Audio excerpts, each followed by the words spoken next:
Hi friends. अब तक हमने सीटेट सिलेबस के अकॉर्डिंग भोजन और उसके स्रोत चैप्टर कंप्लीट कर लिया है और आज हम नया चैप्टर शुरू कर रहे हैं, संजीव जगत या जीव जगत। इसको बिल्कुल बेसिक से शुरू करेंगे हम। सबसे पहले हम लेते हैं पृथ्वी से। पृथ्वी है, ये दो चीज़ें पाई जाती है, एक तो निर्जीव, एक सजीव। निर्जीव वस्तुएं कौन सी होती है जो हम अपने आसपास दैनिक जीवन में रोज देखते हैं, जैसे पेन, पेंसिल, बुक, मेज, कुर्सी। ये क्या है? निर्जीव वस्तुएं, जिनमें जीवन नहीं होता या फिर उनके अंदर कोई अंदरूनी प्रतिक्रिया नहीं होती। और संजीव वस्तुएं कौन सी होती है? जो जीवित होती है, जिनके अंदर अंदरूनी कुछ ना कुछ प्रतिक्रिया जरूर होती है, जैसे कि पेड़ पौधे, जीव जंतु, गाय भैंस, बकरी, कीड़े मकोड़े। ये किस में आते हैं? संजीव में। जो निर्जीव होता है वो अणु और परमाणु से मिलकर बना होता है, वहीं दूसरी ओर सजीव किससे मिलकर बने होते हैं? कोशिका से। अब एक टर्म आती है विषाणु। विषाणु क्या है? निर्जीव और सजीव के बीच की कड़ी को क्या कहते हैं? विषाणु। इसे ना तो निर्जीव में गिना जाता है, ना ही सजीव में गिना जाता है, इसे बीच में रखा गया है निर्जीव और सजीव के। ऐसा क्यों? क्योंकि विषाणु है, जब ये इन्वायरमेंट में खुली अवस्था में रहते हैं तो एक निर्जीव की भांति रहते हैं, लेकिन जैसे ये किसी जीवित शरीर में प्रवेश करते हैं और इस शरीर से अपना पोषण प्राप्त करके जीवन चक्र को पूरा करते हैं, तो ये कैसे जीवित की भांति क्रिया करेंगे, तो इसे क्या बोलेंगे? सजीव। और लेकिन ये बाहर खुली अवस्था में निर्जीव पड़े रहते हैं, हजारों सालों तक ये रह सकते हैं ये बिना मरे, तो इसे हम क्या बोलेंगे? निर्जीव और सजीव। विषाणुओं को निर्जीवों के भांति स्टोर किया जा सकता है, इनके रवे बनाए जा सकते हैं। अब आगे देखते हैं। जब हमने 10th की थी तो हमारे पास 3 ऑप्शन आए थे, आर्ट का, कॉमर्स का और साइंस का। हमने क्या चूज किया? साइंस। तभी हम साइंस का लेक्चर देख रहे हैं। इसमें अब आगे ना साइंस के भी 3 भाग बना दिए, विज्ञान को भी 3 भागों में डिवाइड किया गया। कौन कौन से? भौतिक विज्ञान को, रसायन विज्ञान और जीव विज्ञान। ये आपने +1 +2 में इन दोनों का अध्ययन जरूर किया है और जीव विज्ञान का तो हम अभी भी कर रहे हैं। और इस लेक्चर में हम जीव विज्ञान के बारे में ही देखेंगे, क्योंकि इस चैप्टर का नाम ही सजीव जगत है। अब आगे देखते हैं। जो जीव विज्ञान है इसके भी आगे अलग अलग भाग बना दिए गए, जैसे प्राणी विज्ञान, वनस्पति विज्ञान, सूक्ष्म जीव विज्ञान। प्राणी विज्ञान में हम किसका अध्ययन करते हैं? नाम से पता चल रहा है, प्राणियों का, जीव जंतुओं का। और वनस्पति विज्ञान में नाम से पता चल रहा है, वन मतलब क्या होता है? जंगल। जंगल में क्या होते हैं? बहुत सारे पेड़ पौधे। तो हम इसमें किसका अध्ययन करते हैं? पेड़ पौधों का। और सूक्ष्म जीव विज्ञान में नाम से पता चला है, सूक्ष्म मतलब बहुत ही छोटे जीव, ऐसे जीव जिन्हें हम अपनी खुली आंखों से, डायरेक्ट आंखों से नहीं देख सकते सीधा, उनको देखने के लिए हमें किसी यंत्र की जरूरत होती है, जैसे सूक्ष्मदर्शी की सहायता से हम देख सकते हैं। वो कौन से होते हैं? सूक्ष्म जीव विज्ञान। अब क्या है? प्राणी विज्ञान के पिता या जनक किसे कहा जाता है? अरस्तु को। और वनस्पति विज्ञान के पिता या जनक किसे बोलेंगे? थियोफ्रेटस को। और सूक्ष्म जीव विज्ञान के पिता या जनक किसे कहेंगे? लियोनहोफ को। ये तीनों नाम हमें याद रखने हैं। प्राणी विज्ञान के पिता अरस्तु, वनस्पति विज्ञान के पिता थियोफ्रेटस और सूक्ष्म विज्ञान के पिता कौन है? लियोनहोफ। अब आगे देखते हैं, जीव क्या है?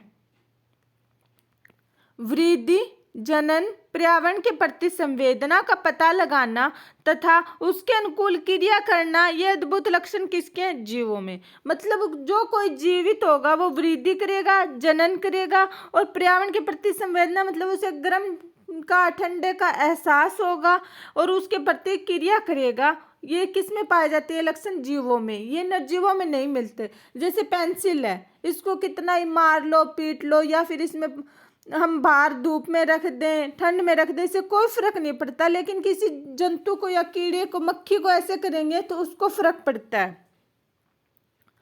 अब आगे देखते हैं हम वृद्धि।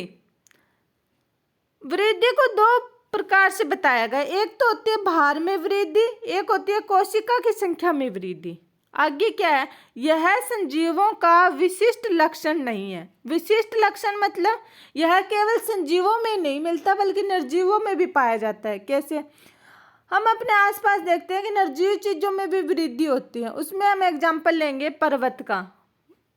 छोटा पर्वत है, बढ़ता बढ़ता बड़ा हो जाता है, जैसे मिट्टी के टीले, इनमें भी वृद्धि होती है, मिट्टी जमा होती जाती है और वो टीले बड़े होते जाते हैं। और भार में वृद्धि, जैसे हम दूध का भी ले लेते हैं, ये मग है, इसमें हम 1 लीटर दूध है, अगर ऊपर से 1 लीटर और डाल देंगे तो क्या हो जाएगा, 2 लीटर दूध हो जाएगा। तो इसमें क्या होगी, वृद्धि होगी, इस मग में दूध की क्या होगी, वृद्धि।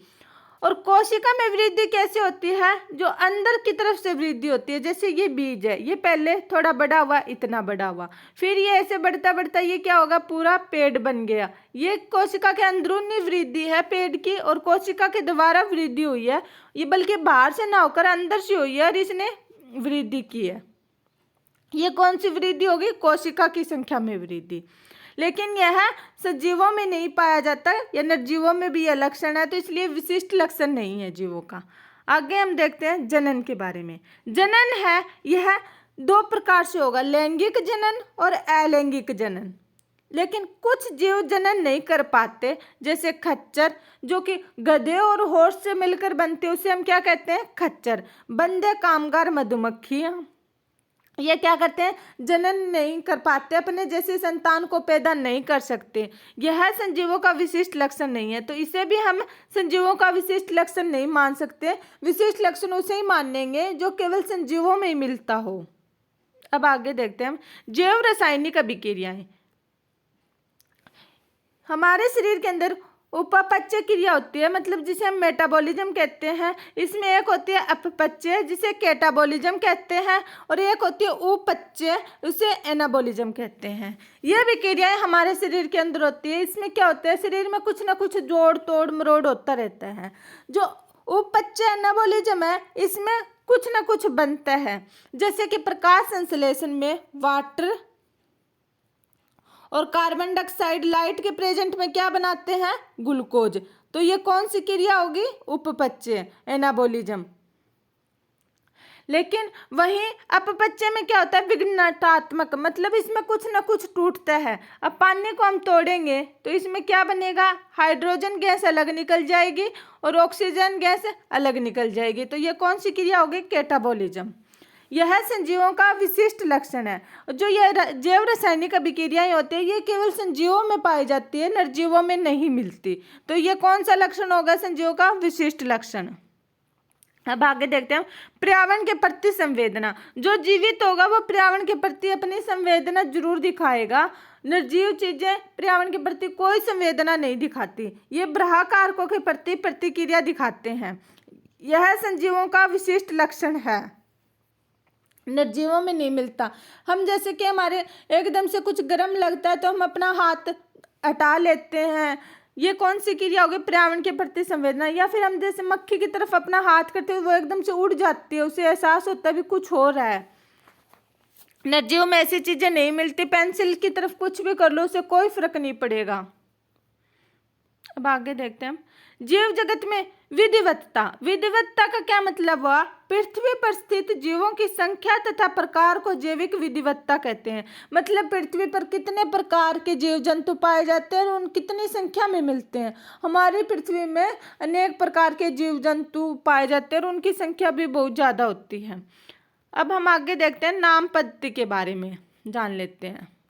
नाम पद्धति, प्रत्येक जीव का एक मानक नाम होता है। जैसे कि हमारा भी कोई भी बच्चा पैदा होता है तो उसका 4 या 5 दिन बाद में उसका नामकरण जरूर होता है, जिससे वह उसी नाम से सारे विश्व में जाना जाता है। इस प्रक्रिया को नाम पद्धति कहते हैं। क्योंकि अगर किसी का या कोई का नाम ही ना होगा तो उसे हम पुकारेंगे कैसे, या फिर पता कैसे चलेगा कि इसके बारे में बात कर रहे हैं या इसको पुकार रहे हैं, बुला रहे हैं। अब जो नाम पद्धति है, इसमें ना एक पूरा क्राइटेरिया बना दिया गया कि इसी जैसे कि पूरे विश्व का लैटिन भाषा में नामकरण रख दिया गया किसी भी जीव जंतु या पेड़ पौधों का, क्योंकि फिर सारे विश्व में उसको जानने में आसानी हो जाएगी। तो इसके लिए international code of botanical nomenclature ICBN, या फिर ऐसे भी हो सकता है ICBN की full form international code of botanical nomenclature. आगे देखते हैं ICZN की फुल फॉर्म क्या होगी? International code of zoological nomenclature. ये दो नाम हमें याद रखने हैं। अब क्या है, प्रत्येक नाम के दो घटक होते हैं, कौन कौन से? वंश नाम और जाति संकेत पद।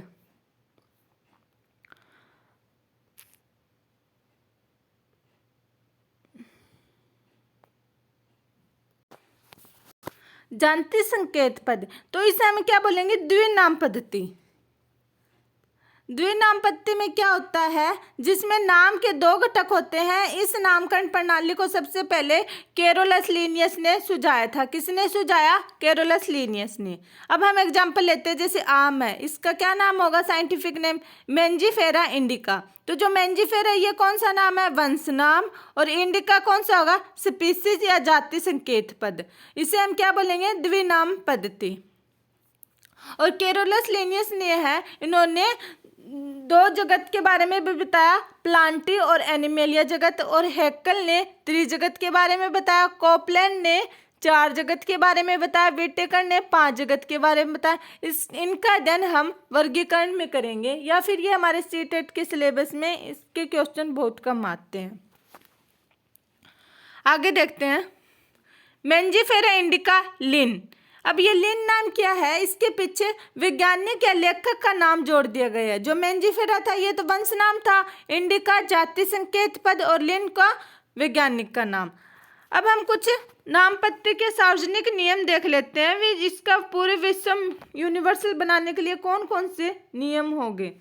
जैविक नाम प्राय लैटिन भाषा में होते हैं। कौन सी भाषा में होंगे? लैटिन भाषा में। ऐसा नहीं है कि हमें हिंदी आती है तो हम हिंदी में लिख देंगे, किसी को इंग्लिश आती है इंग्लिश में, किसी को पंजाबी आती है पंजाबी में लिख देगा, किसी को राजस्थानी आती है राजस्थानी, किसी को तेलुगु तमिल, ऐसे नहीं होगा। इसकी एक ही भाषा है पर्टिकुलर, कौन सी?